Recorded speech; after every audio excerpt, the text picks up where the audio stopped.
So we are so happy that you're here in Budapest. Did you get the chance to take a look around and explore the city a bit? Not yet. No, Not we yet? haven't. No, but we went out for lunch. But we're actually all big fans of this place. We've all been here before, like socially. Like Budapest is a beautiful city. So, but we are tonight. We're gonna go out tonight after the show. Yeah. It's a beautiful place. Love it. Okay, so let's start at the very beginning. How did you guys come up with the band's name? We're all about like community and like togetherness, and I think like poets is like it's like art, isn't it? And like we feel like with music, film, like anything that can kind of give people like escapism and things like that, and like just kind of we always felt like that was kind of a big point for us, and then only the poets just felt like fitting, because it was like only people that do that can kind of offer people that, do you know what I mean? That kind of escapism from like everyday life and things. So that's the beautiful thing about music, it's like an international language. So it just, when we were like spitballing name ideas, like that was one that stuck. We were like, oh, that actually makes perfect sense to us, so yeah. Okay, now you just released your latest EP, One More Night. So first of all, congratulations Thank you on very it. much. Can you tell me a bit about the background of the record? Like, what were your main inspirations while making it, and what is the message that you're trying to get across with it?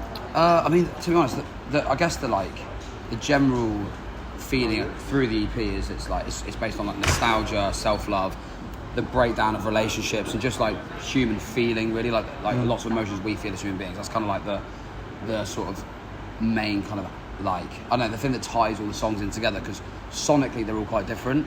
Like there's a couple of like ballads in there, but what we are most proud of this EP is we actually recorded some of it in like beautiful big studios in London, and then we also recorded some on like the tour bus, dressing rooms, hotel rooms. So like every single process was different. So yeah, but I think like it's just based on sort of human feeling, really, and like and nostalgia. Yeah, looking back on like memories and things as well. You know, so, yeah. Okay, and which song of yours would you show to a person that doesn't know you yet, and why that?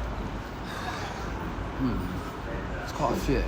I'm gonna say at the minute, I think One More Night, the title track on the EP. I think because that's like there's a lot of energy in that record, and like we like to think that we give that at the live show, and I think that's a good representation of like what we are and what you would expect to see at a show. So I'm gonna say One More Night. Yeah. Alright, so your songs help a lot of your fans who are going through a difficult time. Yeah. I'm wondering what helps you remain positive and optimistic when life gets a little too hard? I mean, I guess firstly, like I'm able to, when life does get a bit tough, I kind of turn to songwriting, and that's kind of my way of dealing with it, really. But yeah, I think like my advice to everyone always is reach out to people, and never feel like you have to be alone in those feelings, because you know we all have bad days, and don't be too hard on yourself, and mainly just look after each other, you know, just reach out to people, and let's raise the awareness of the conversation of mental health, and like let's talk about it, you know, because it's really important and it helps. All right. And what's one thing that you learned from your fans?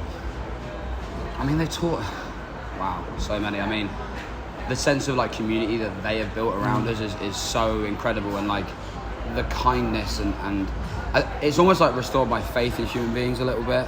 You know, like they're all what they do for each other, and like the love and support we feel in a room, not just towards us, but like the love and support we see towards them, and you know, so many people turn up to shows like on their own, and then they tell us they meet their like best friends now. So it's beautiful. So yeah, I think they teach us that like there's still good people out there. You know what I mean?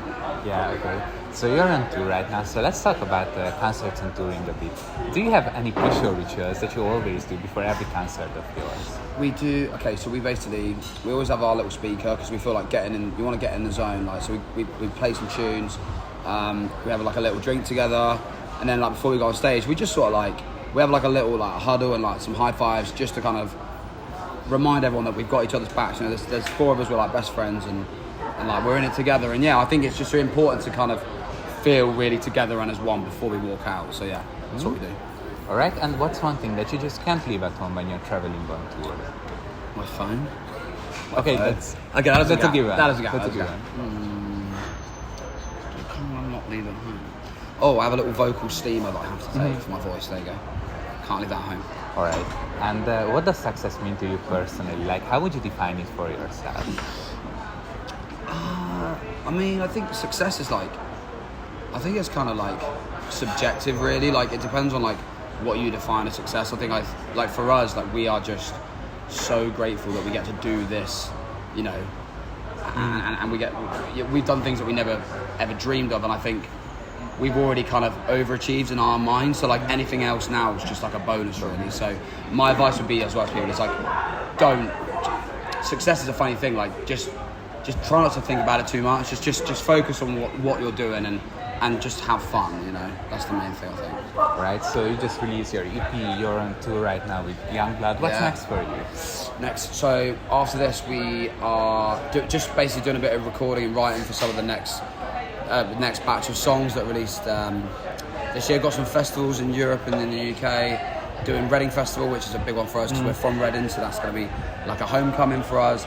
And then to be fair, mate, the diary's pretty free at the end of the year, but I'm sure something will go in. So, but yeah, we're absolutely buzzing to be here today with Youngblood. We've been a fan of his for ages, so yeah, it's great to be asked to do it. Yeah. All right, and finally, is there a message that you would like to share with your Hungarian fans? Yes, sorry that we've not come here yet, but we are so happy to be here. We think the city's beautiful. Massive shout out to Youngblood for having us, and to anyone out there that has heard of us before this, thank you so much. And to all you new people that maybe are into it, then thank you for checking us out. And yeah, we'll have to come back, of course. Come on, it's a beautiful city. We love it. Yeah. Right, so that's all we planned for you today. But before we go, we would like to teach you something, so you can take away something from this interview. Okay. Well. So, do you know any Hungarian words? Is it Chusi? Is that thanks? It's Kusi. Kusi. Yeah. Kusi. That's okay. it. Okay, so I would like to teach you how to say I love you in Hungarian. Okay. Okay, so it goes like this. Szeretlek. Szeretlek. Yeah, that's it. Szeretlek. There you go. That's it. So thank you very much for taking the time to chat with us. Thank you so much. We can't wait to see you on stage. Thank you very much.